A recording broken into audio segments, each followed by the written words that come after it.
नमस्कार साथियों, आप सभी का स्वागत अभिनंदन हमारे इस YouTube चैनल पर।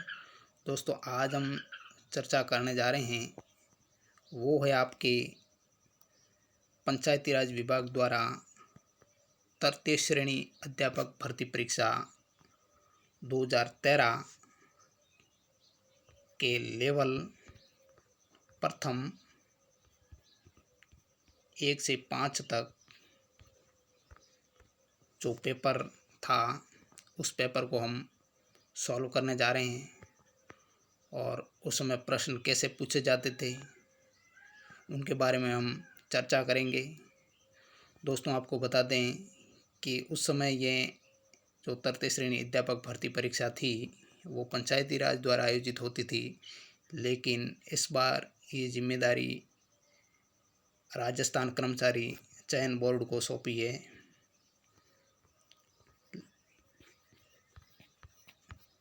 2023 के जनवरी में आयोजित की जा सकती है, लेकिन उससे पहले दोस्तों 2013 का जो तृतीय श्रेणी भर्ती परीक्षा हुई थी उस पेपर को देखना बहुत ही अनिवार्य है कि कैसे प्रश्न पूछे जाते हैं। तो हम शुरुआत करते हैं। चलिए दोस्तों, उस समय परीक्षा स्कीम क्या होती थी, उस समय और इस समय ज़्यादा तो अंतर नहीं है, लेकिन फिर भी देख लेते हैं। उस समय दोस्तों कुल प्रश्न 140 थे, 2 घंटे मिलते थे और 200 अंकों का पेपर होता था।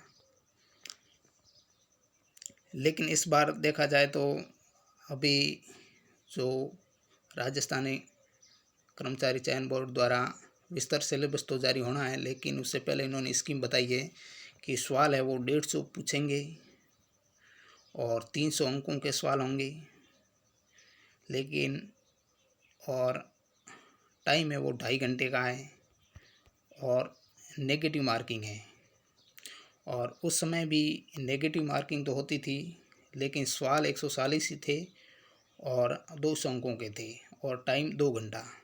लेकिन अब की बार 2.5 घंटे टाइम है और सवाल भी ज़्यादा है। चलिए दोस्तों, बता देते हैं आपको कि उस समय सिलेबस क्या क्या था। उस समय जो 30 प्रश्न आते थे वो आते थे अपने राजस्थान का सामान्य ज्ञान और करंट अफेयर्स, और फिर सेक्शन सेकंड भी राजस्थान के ऐतिहासिक, भौगोलिक और सांस्कृतिक नॉलेज, उसके भी 30 क्वेश्चन। और थर्ड पार्ट होता था वो एजुकेशनल साइकोलॉजी, शैक्षिक मनोविज्ञान के, जो कि केवल 7 ही क्वेश्चन थे उस समय। और फिर सब्जेक्ट विषय, विद्यालय विषय बात करें तो स्कूल विषय वो हिंदी, इंग्लिश, गणित, सामान्य विज्ञान और सामाजिक अध्ययन, इनके 35 नंबरों के सभी विषय के साथ साथ क्वेश्चन और 35 अंक होते थे। और फिर जो एजुकेशनल पेडागोजी यानी जो शिक्षण विधियाँ हैं वो भी प्रत्येक सब्जेक्ट की होती थी और 38 अंकों की, हिंदी के 7, अंग्रेजी 7, गणित 8, सामान्य विज्ञान 8 और सामाजिक अध्ययन 8। इस प्रकार कुल मिलाकर 140 क्वेश्चन और 200 अंक होते थे। लेकिन अब की बार बात करें तो अपने राजस्थान जीके कुल मिला के 180 अंकों का है।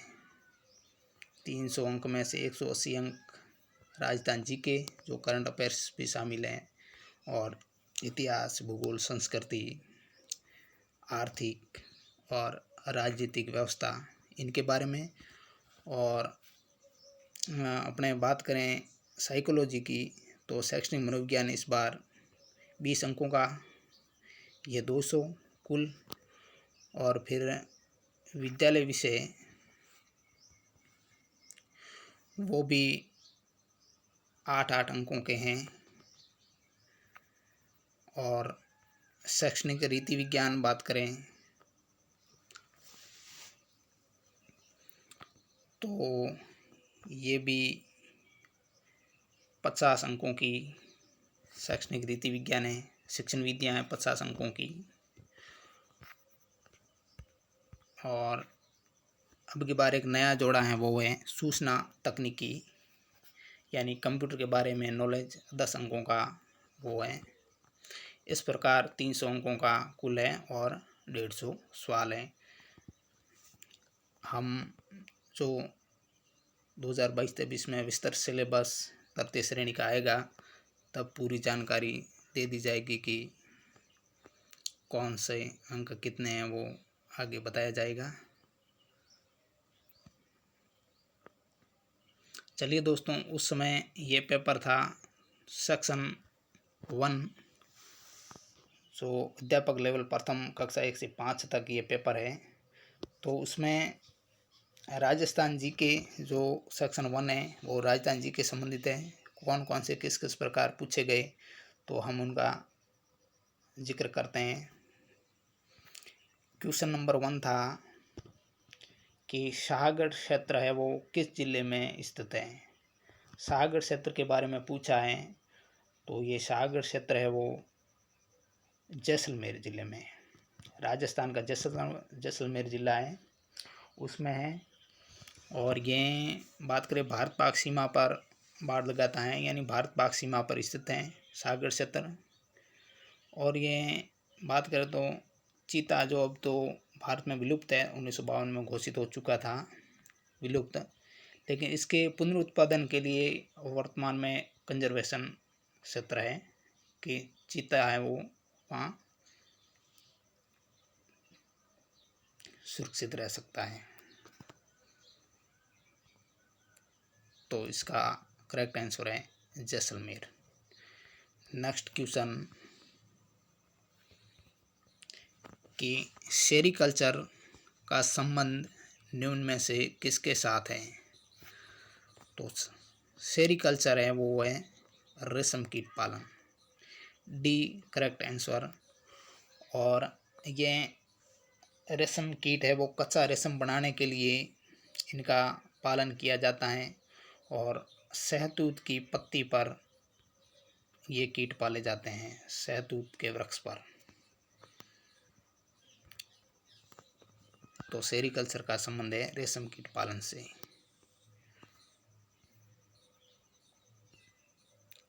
नेक्स्ट क्वेश्चन नंबर 3, रानी पद्मिनी किस शासक की पत्नी थी। रानी पद्मिनी जो चित्तौड़गढ़ की महारानी, वो राणा रतन सिंह की पत्नी थी। रानी पद्मिनी के में बात करें तो इनके बारे में, ये सिंघल या उस समय श्रीलंका वर्तमान में गंधर्वसेन वहाँ के राजा थे, गंधर्वसेन की पुत्री थी, और माता रानी चंपावती। और कौन नहीं जानता इनको, चित्तौड़गढ़ में जिन्होंने जौहर किया था। और एक गागरोनी तोता है वो इनसे जुड़ा हुआ, आप जानते हो।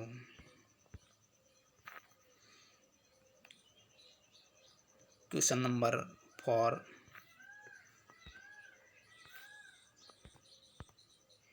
केंद्रीय भेड़ एवं ऊन अनुसंधान संस्थान कहाँ है। केंद्रीय भेड़ एवं ऊन अनुसंधान संस्थान के बारे में पूछा है, तो ये अविका नगर, और अविका नगर कहाँ है, टोंक में है। केंद्रीय भेड़ एवं ऊन अनुसंधान के बारे में बात करें तो स्थापना 1962 में ये मालपुरा स्थान है, अविका नगर मालपुरा में है, वहाँ स्थापना हुई। और ये भारतीय कृषि अनुसंधान परिषद की सहायक संस्थान है। नेक्स्ट बात करें तो क्वेश्चन नंबर 5, कामड़ जाति की महिलाएं निम्न में से कौन सा नृत्य करती हैं। तो कामड़ जाति की महिलाएं हैं वो तेरताली नृत्य करती हैं, डी इज करेक्ट आंसर। ये तेरताली नृत्य हैं जो बाबा रामदेव जी के मेले में आयोजित किया जाता है। ये राजस्थान का एकमात्र नृत्य है जो बैठकर किया जाता है और ये ज़्यादातर पाली, नागौर, जैसलमेर साइड में होता है। इसमें क्या होता है कि शरीर पर 13 मंजीरे बांधे जाते हैं और नर्तकी अपने मुंह में तलवार, कटार आदि दबाकर भी नृत्य करती है, तो फिर वो हिंगलाज माता का प्रतीक माना जाता है।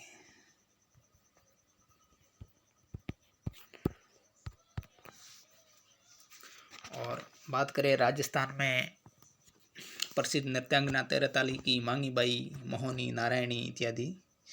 मांगी बाई याद रखना, ये बहुत ही प्रसिद्ध हैं, कामड़ जाति की प्रसिद्ध नृत्यांगना।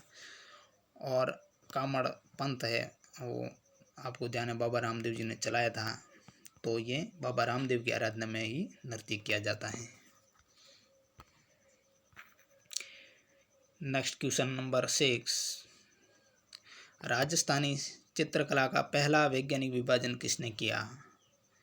राजस्थानी चित्रकला का पहला वैज्ञानिक विभाजन आनंद कुमार स्वामी द्वारा 1916 में।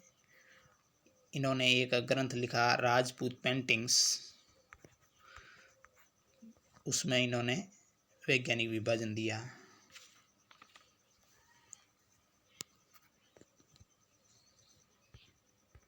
तो correct answer A, Anand Kumar Swami. Next question number 7, अंतर्राष्ट्रीय महिला दिवस मनाया जाता है। अंतर्राष्ट्रीय महिला दिवस कब मनाया जाता है? तो ये अंतर्राष्ट्रीय महिला दिवस 8 मार्च को मनाया जाता है। इसकी शुरुआत 1908 में हुई थी अंतर्राष्ट्रीय महिला दिवस मनाने की। और अंतर्राष्ट्रीय महिला दिवस मनाया जाता है, एक अमेरिका में क्लारा जेटकिन नाम की महिला थी, उन्होंने ये विचार दिया था अंतर्राष्ट्रीय महिला दिवस मनाने का, क्लारा जेटकिन। बात करें भारत में राष्ट्रीय महिला दिवस, तो अपने इंडिया में 13 फरवरी को राष्ट्रीय महिला दिवस, जो कि सरोजिनी नायडू का जन्मदिन है, जो भारत कोकिला कही जाती है। और 2014 में शुरुआत हुई राष्ट्रीय महिला दिवस मनाने की, और ये देश में प्रथम महिला राज्यपाल थी सरोजिनी नायडू। जानकारी के लिए बता दें तो फिर इसमें 14 फरवरी आया है, तो 14 फरवरी को तो वैलेंटाइन डे, और 5 जून को विश्व पर्यावरण दिवस, और 30 मार्च की बात करें तो अपने राजस्थान दिवस। नेक्स्ट क्वेश्चन नंबर 8, कीर्ति स्तंभ के बारे में पूछा है कि कीर्ति स्तंभ है वो कहाँ पर है? तो कीर्ति स्तंभ की बात करें तो ये चित्तौड़गढ़ अपने राजस्थान में। ये बनवाया था एक जैन व्यापारी था जीजाजी कथोड़ द्वारा। जैन व्यापारी जीजाजी कथोड़ द्वारा 13वीं शताब्दी में चित्तौड़गढ़ में बनवाया था। बात करें तो ये कीर्ति स्तंभ मीनारें ये 22 मीटर ऊंची है और 7 मंजिला है, और इसमें 54 सीढ़ियाँ हैं, और जैन धर्म संबंधित इस पर चित्र बने हुए हैं। और विजय स्तंभ है वो भी चित्तौड़गढ़ में स्थित हैं, जो राणा कुंभा ने सारंगपुर विजय में 1437 में महमूद खिलजी को पराजित करके विजय के स्मारक के रूप में जिसका निर्माण किया था, और वो 1448 के मध्य उसका निर्माण हुआ था। वो है 122 फीट ऊंची और 9 मंजिला इमारत हैं, और उसमें 157 सीढ़ियाँ हैं, जो कि विष्णु ध्वज भी जिनको बोला जाता है, क्योंकि प्रथम मंजिल पर विष्णु मंदिर था इसलिए। और एक बात बता दें कि विजय स्तंभ को भारतीय मूर्ति कला का विश्व कोश भी कहा जाता है, क्योंकि वहाँ मूर्तियाँ बहुत ही ज़्यादा हैं। और विष्णु ध्वज इनको विजय स्तंभ को कहा था वो उपेंद्र नाथ डे ने। प्रथम मंजिल पर विष्णु मंदिर होने के कारण उपेंद्र नाथ डे ने।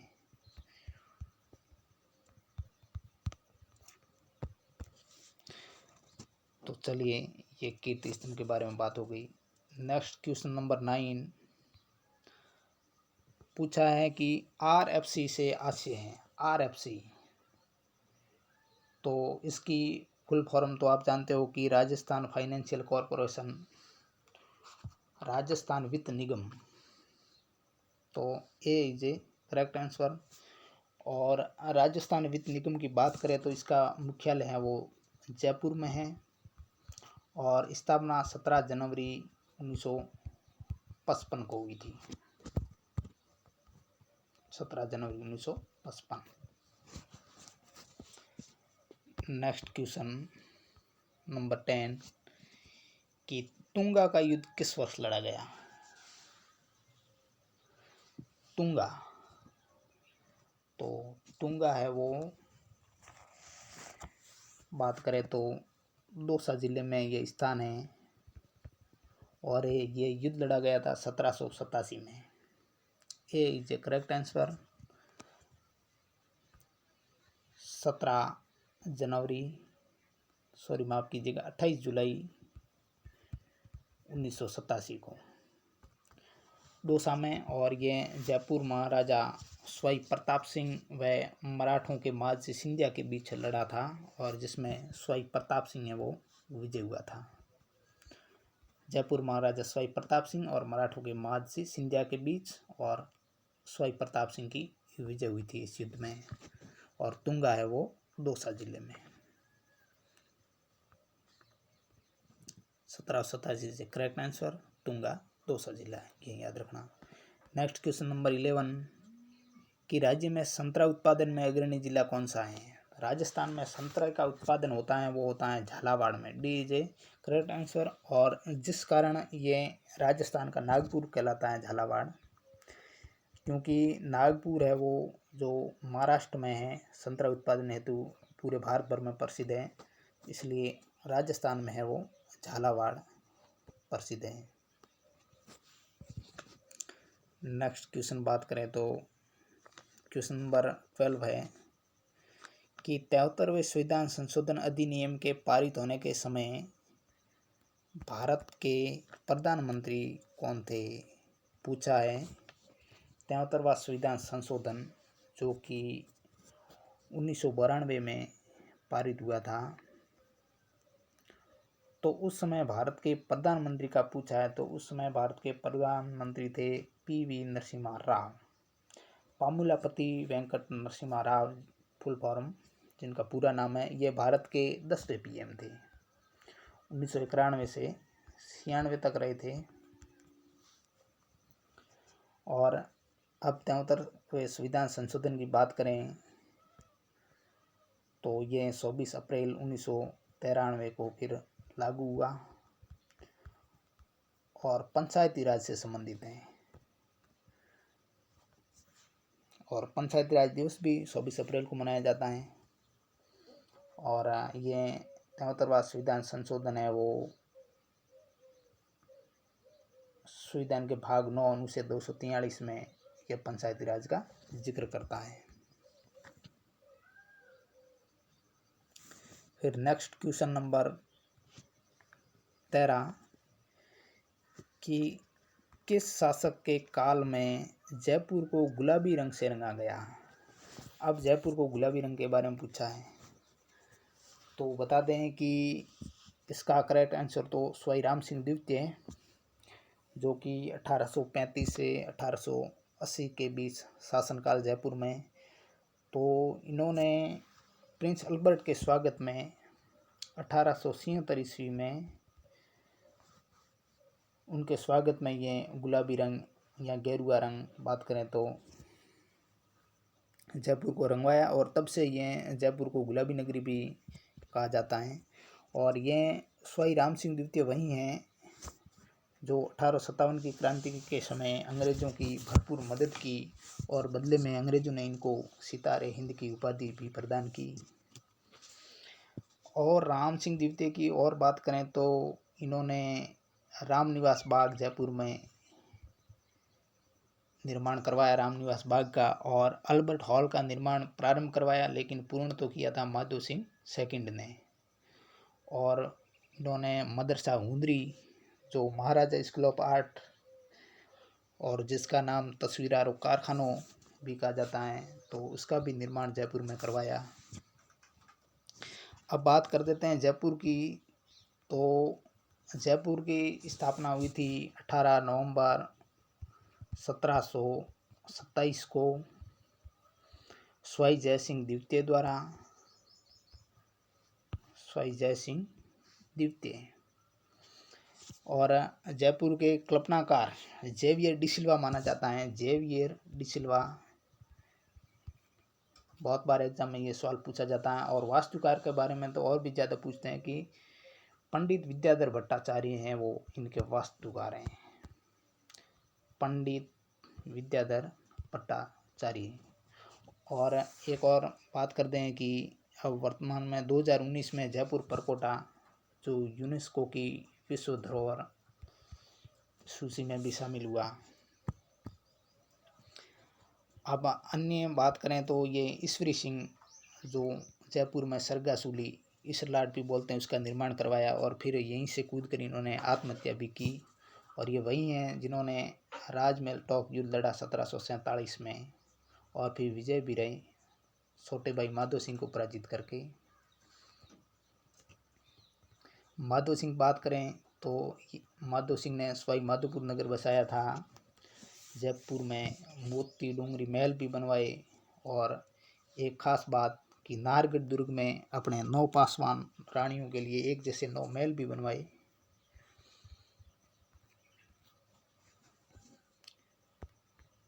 अब बात करें प्रताप सिंह की, तो हवा महल का निर्माण इन्होंने ही करवाया, आप सब जानते हो, 1799 में। और ब्रजनिधि उपनाम से ये काव्य रचना करते थे। प्रसिद्ध संगीतज्ञों की बाईसी, गंधर्व बाईसी जिसे बोलते हैं, तो इनके दरबारी कवि थे। अब बात करें हवा महल, तो ये श्री कृष्ण भगवान के मुकुट के समान इनकी आकृति है। 5 मंजिला है, 953 झरोखे हैं, 953 झरोखे और 365 खिड़कियां हैं। चलिए, ये बात थी जयपुर के बारे में। आगे बात करते हैं क्वेश्चन नंबर 14 कि 1 नवंबर 1956 को राजस्थान में कुल कितने जिले थे। 1 नवंबर 1956 की बात करें तो राजस्थान का एकीकरण पूर्ण हुआ और राजस्थान वर्तमान स्वरूप में आया। तो उस समय राजस्थान में जिलों की संख्या थी वो 26 थी। ए करेक्ट आंसर। और एकीकरण की शुरुआत 18 मार्च 1948 से 7 चरणों में पूर्ण हुआ एकीकरण। और 18 मार्च 1948 से लगाकर 1 नवंबर 1956 तक 8 वर्ष 7 माह और 14 दिन का टाइम लगा था पूर्ण एकीकरण में। और बात करें तो राजस्थान गठन दिवस 1 नवंबर को, और राजस्थान दिवस की बात करें तो वो 30 मार्च है। और राजस्थान गठन का पूछे तो 1 नवंबर बताना है। और 33 तो अपने राजस्थान में जिले हैं। नेक्स्ट बात करें क्वेश्चन नंबर 15, इंडिया कॉलिंग नामक पुस्तक के लेखक कौन हैं। तो इंडिया कॉलिंग पुस्तक लिखी थी वो आनंद गिरिधारी दास ने लिखी थी। और ये एक बात करें तो अमेरिका के न्यूयॉर्क टाइम्स के संपादक माने जाते हैं।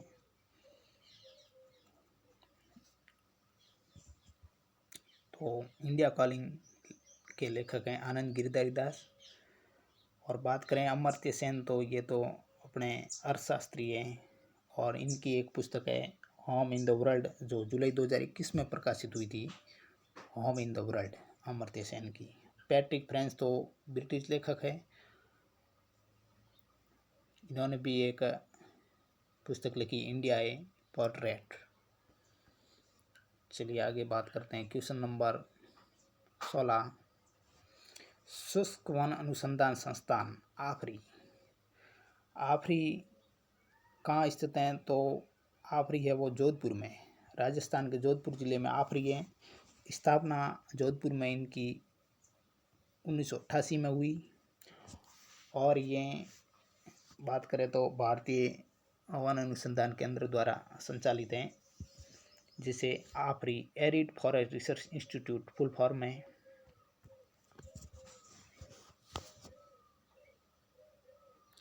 इसी प्रकार काजरी भी जोधपुर में है।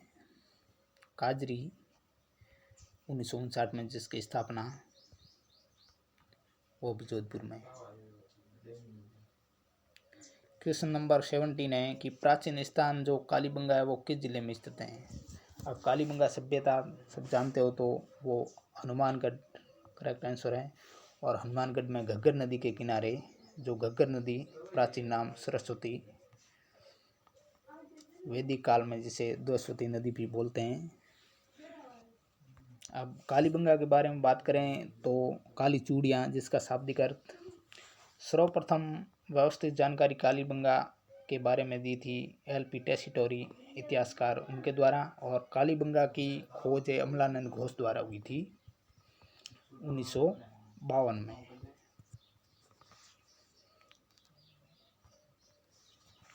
और कालीबंगा सभ्यता का उत्खनन बीबीलाल व बीबी के थापर द्वारा हुआ। और ये राजस्थान की सबसे प्राचीन और सुनियोजित सभ्यता भी मानी जाती है।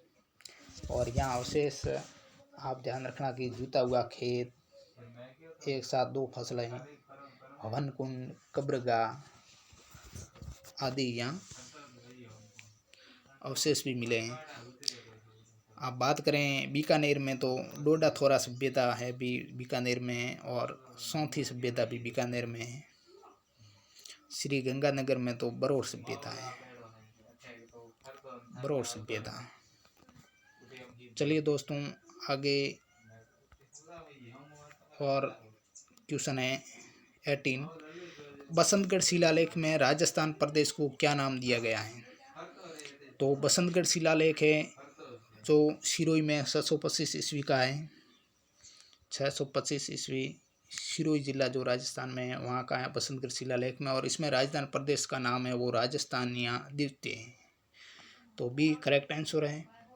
और मरुकांतार की बात करें तो ये महर्षि वाल्मीकि कृत रामायण में मिलता है। राजस्थान का नाम मरुकांतार। और ऋग्वेद, महाभारत, व्रत संहिता और एक और रुद्रदामन के जूनागढ़ जो गुजरात अभिलेख है वहाँ इसका नाम मरु प्रदेश मिलता है। तो बसंतगढ़ शिलालेख इसमें राजस्थानिया द्वितीय, B is a correct answer. Question number 19 कि मीरा पुरस्कार है वो किसके द्वारा दिया जाता है। मीरा पुरस्कार के बारे में पूछा है, तो ये बी करेक्ट आंसर इसका। राजस्थान साहित्य अकादमी है वो मीरा पुरस्कार देती है। राजस्थान साहित्य अकादमी की बात करें तो ये उदयपुर में है और 1958 में इसकी स्थापना। और इस अकादमी की एक पत्रिका आती है मधुमती नाम की, जो मासिक पत्रिका है। ये खास जानकारी है, मधुमती नाम की पत्रिका राजस्थान साहित्य अकादमी निकालती है। और मीरा पुरस्कार की बात करें तो ये प्रथम बार पुरस्कार दिया था रामानंद तिवारी को। 1959 में इसकी शुरुआत हुई थी मीरा पुरस्कार की, और रामानंद तिवारी को सर्वप्रथम दिया गया। अब यहाँ बात करें तो राजस्थान ब्रज भाषा अकादमी जो जयपुर में है 1986 में स्थापना। राजस्थान हिंदी ग्रंथ अकादमी भी जयपुर में है, 1969 में स्थापना मानी जाती है। और राजस्थान संस्कृति अकादमी की बात करें तो ये बीकानेर में। चलिए नेक्स्ट क्वेश्चन नंबर 20 कि भारत का पहला परमाणु परीक्षण स्थल कहाँ है। भारत के परमाणु परीक्षण जो सर्वप्रथम हुआ वो Pokhran, B correct answer. Pokhran जो अपने जैसलमेर में 1977 में प्रधानमंत्री इंदिरा गांधी के काल में 1977 में हुआ था फिर। और यह टेस्ट का नाम दिया था ऑपरेशन शक्ति, ऑपरेशन शक्ति नाम था। और एक कोड नेम इससे संबंधित याद रखना स्माइलिंग बुद्धा, स्माइलिंग बुद्धा ये कोड नेम था। और फिर पोखरण में एक सेकंड परमाणु परीक्षण भी हुआ 1998 में। उस समय अटल बिहारी वाजपेयी जो भारत के प्रधानमंत्री थे, तब ऑपरेशन शक्ति नाम था। Sorry, smiling Buddha code name था वो पहले परमाणु परीक्षण में, और फिर ऑपरेशन शक्ति सेकंड परमाणु परीक्षण अटल बिहारी वाजपेयी के समय ऑपरेशन शक्ति नाम है। अब बात करें रावत भाटा, तो चित्तौड़गढ़ में परमाणु ऊर्जा संयंत्र देश का दूसरा सबसे बड़ा, और तारापुर महाराष्ट्र में परमाणु ऊर्जा संयंत्र है, और कल्पकम है वो तमिलनाडु परमाणु ऊर्जा संयंत्र है, और एक काकरा पारोवर है जो गुजरात में परमाणु ऊर्जा संयंत्र है।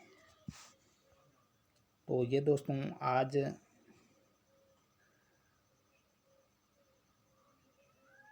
बीस क्वेश्चन सॉल्व करवाए हैं। आगे इसी प्रकार अगले और सवाल है वो हम कल जिक्र करेंगे उन सवालों का। इस प्रकार पूरा पेपर हम हल करवाएंगे धीरे धीरे, लेकिन आज दोस्तों इतना ही। धन्यवाद।